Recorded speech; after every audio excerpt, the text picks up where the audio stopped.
2 tahun ngejalanin, udah tidur sama bis. Viral pria pergoki pacarnya selingkuh sebanyak 6 kali. Dilansir tribunwow.com dari Instagram @unikinfo_it pada Rabu, tanggal 7 Juni tahun 2023. Pria tersebut mengatakan jika pacarnya mulai berselingkuh pada tahun 2021.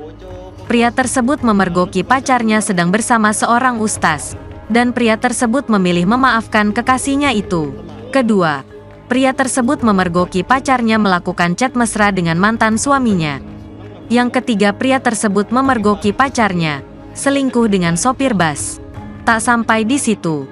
Yang keempat, pria tersebut mendapati pacarnya berselingkuh dengan temannya sendiri. Karena muak, pria tersebut langsung memutuskan pacarnya di tahun 2022. Hingga akhirnya pria tersebut memutuskan untuk kembali menjalin hubungan dengan pacarnya pada bulan Februari tahun 2023. Namun pria itu harus menelan pil pahit lagi. Ia mendapati pacarnya sudah menikah siri dengan seorang sopir bus pada Maret tahun 2023.